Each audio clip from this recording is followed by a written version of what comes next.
Lyra ने जैसे ही आसिफ का मैसेज पढ़ा, आपने तो सालों पहले मेरे खत का जवाब ही नहीं दिया। उसे कुछ समझ नहीं आया। कुछ देर वो चुप रही और सोचने लगी कि कहीं ऐसा तो नहीं कि इतने साल बीत चुके हैं और वो आसिफ के खत के बारे में भूल चुकी हो। उसने दिमाग पे बहुत जोर दिया पर उसे कुछ याद नहीं आया। फिर उसने पूछा, कौन से खत की बात कर रहे हैं आप? लायरा के मुंह से ये सुन के आसिफ को दुख हुआ कि लायरा को उसके खत के बारे में याद ही नहीं है। उसने लिखा, कोई बात नहीं, जाने दीजिए। जब आपको खत के बारे में याद ही नहीं है तो फिर पूछ के कोई मतलब ही नहीं बनता, और वैसे भी वो सालों पुरानी बात है, अब इस बात का कोई मतलब भी नहीं है। लायरा जानती थी कि अब इस बात का कोई मतलब नहीं है, फिर भी सामने से जब कोई किसी बारे में बात कर रहा हो और आपको उस बारे में नहीं पता तो मन में बेचैनी तो होती ही है। मन करता है कि हम वो बात जानें। इसलिए लायरा ने पूछा, अगर आपने बात कह ही दी है तो फिर पूरी बात बताइए ना। आसिफ ने लिखा, मैंने आपको अमेरिका जाने के बाद एक खत भेजा था जिसमें मैंने आपसे शादी की बात कही थी। आपने उस खत का कोई जवाब नहीं दिया। मैंने कुछ वक्त इंतज़ार किया, पर जब 1-2 सालों में आपका कोई जवाब नहीं आया तो मुझे लगा कि आपको मुझ में दिलचस्पी नहीं है और आपको कोई और पसंद आ गया होगा। इसी वजह से, और मुझे अमेरिका का ग्रीन कार्ड भी चाहिए था, तो मैंने किसी और से शादी कर ली। ये कहानी सुनकर लायरा चौंक गई। उसे पता था कि इतनी बड़ी बात वो कभी नहीं भूल सकती। उसने आसिफ को लिखा, माफ़ करें पर मुझे आपका कोई ख़त नहीं मिला। अगर मिला होता तो मैं आपको ज़रूर जवाब भिजवाती। आपने कैसे भेजा था ख़त? आसिफ को ये बात सुनकर धक्का लगा और उसने बताया, मेरा जो बहुत अच्छा दोस्त था ना जलील, जिसको आप भाई भी कहा करती थी, मैंने उसके हाथों ख़त भिजवाया था। लायरा ने लिखा, नहीं, उन्होंने तो मुझे कभी कोई ख़त लाकर नहीं दिया। आसिफ ने लिखा, चले कोई बात नहीं, मैं जलील से पूछूंगा इस बारे में ज़रूर और आपको बताऊंगा। इस बात को कुछ दिन गुजर गए और फिर एक दिन फेसबुक पर दोनों की बात हुई और तब आसिफ ने लायरा को बताया कि जलील लायरा को सामने से बहन कहा करता था, पर असल में वो उसे पसंद करता था और इसलिए उसने लायरा को आसिफ का खत लाकर दिया ही नहीं। दोनों इस बात पर खिलखिलाकर हंसे। सब किस्मत का खेल है। आपके किस्मत में जिस इंसान का साथ लिखा होगा आपको वही मिलेगा। आसिफ की शादी हो चुकी थी और उसके बच्चे भी थे। वो अमेरिका में अपने परिवार के साथ खुश था। लायरा भी यहाँ अपने बच्चों के साथ खुश थी और उसे शाहिद जैसे हमसफर का साथ मिला। इस बात के लिए वो खुद को खुशकिस्मत मानती थी। अब लायरा की जिंदगी पहले जैसे नहीं थी। घर में बहुएं आ चुकी थी। लायरा की जिंदगी में अकेलापन तो आ ही गया था शाहिद के जाने से, और बेटे भी अब ज्यादा अपनी बीवियों पे ध्यान देते थे। ये तो हर घर की कहानी है। जब बच्चों की शादी हो जाए तब वो लोग अपनी अपनी जिंदगी में, अपने परिवार में मसरूफ हो जाते हैं। सबसे बड़ी बहू और बेटा तो वैसे भी अलग ही रहते थे पहले से। छोटी बहू लायरा के साथ रहती थी। घर में अब कभी कभी छोटी छोटी बातों पे अनबन होने लगी थी। कभी छोटी छोटी लड़ाइयाँ हो जाया करती और बेटे बहू लायरा से ऊंची आवाज में बात भी करते। लायरा का दिल बहुत दुखता। ऐसे वक्त में वो शाहिद को बहुत याद करती।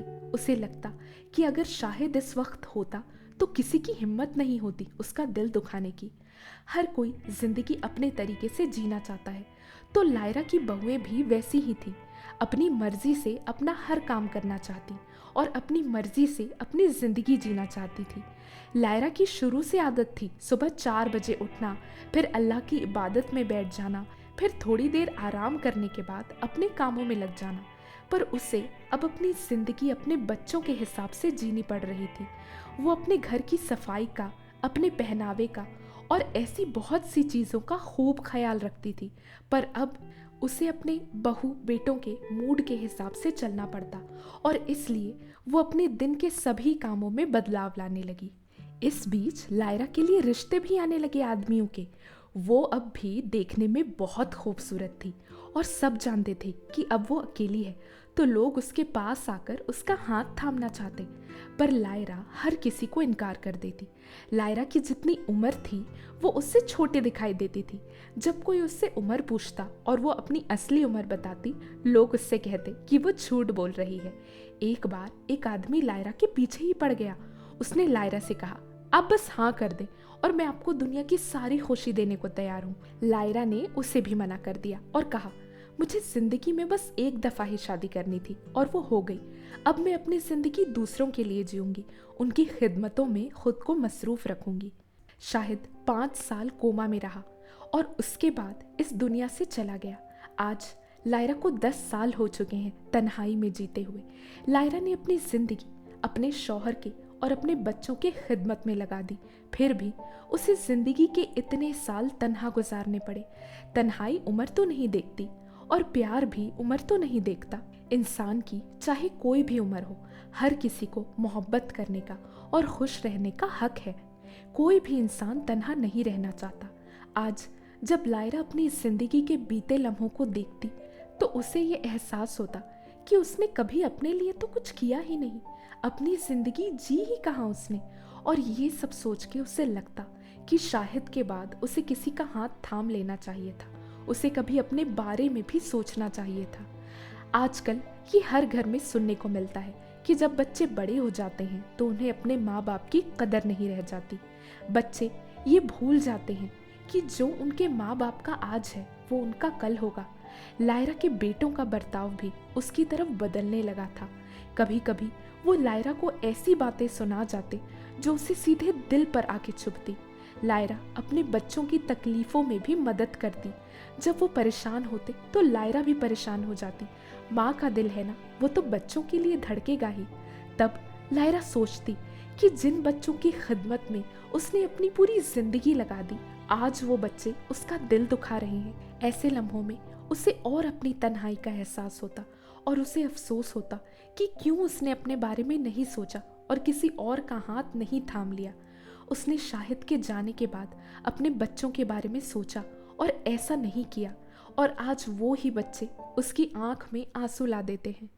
अब लायरा को जब भी कहीं जाने का मौका मिलता वो जाती। ये दौर ऐसा था कि जहाँ से खुशी मिल सकती थी, लायरा वो खुशी अपनी झोली में भर लेती। लायरा को कुछ सालों के बाद इस्लामाबाद अपने भाई के बेटे की शादी में जाने का मौका मिला। शादी के घर में तो वैसे भी खुशी का माहौल होता है। लायरा को वहाँ बहुत पुराने पुराने लोग मिले। उसे अपने भाई बहनों से मिलने का मौका मिला।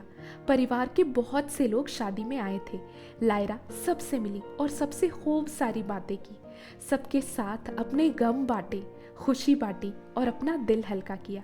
शादी में सबके साथ नाची गाई और एक बहुत अच्छा वक्त उसने बिताया वहाँ पर। इन कुछ दिनों के लिए लायरा अपने सारे मसले, घर की, बच्चों की मुश्किलें सब भूल गई। जब लायरा की सबसे छोटी बहू दुबई से वापस आई और लायरा के पास ही रह के उसकी डिलीवरी भी हुई, उसी के कुछ महीनों बाद की बात है। लायरा को कुछ दिनों से पेट में दर्द हो रहा था, बहुत ज्यादा, पर वो कभी किसी से कुछ नहीं कहती। एक दिन लायरा खाना बना रही थी और अचानक उसके पेट में जोर का दर्द हुआ, ऐसा दर्द जिसे लायरा बिल्कुल बर्दाश्त नहीं कर पाई। तो दोस्तों, आपको क्या लगता है अब लायरा के पेट में ये दर्द कैसा है? अपने अपने थॉट्स कमेंट बॉक्स में लिखकर ज़रूर बताइएगा। अगर आपको इसके आगे का चैप्टर चाहिए तो भी कमेंट बॉक्स में लिखकर ज़रूर बताइएगा। अगर कहानी इंटरेस्टिंग लग रही है तो वीडियो को लाइक करें, शेयर करें और आगे के चैप्टर्स पाने के लिए हमारे चैनल को सब्सक्राइब करें और बेल आइकन क्लिक करें। Thank you.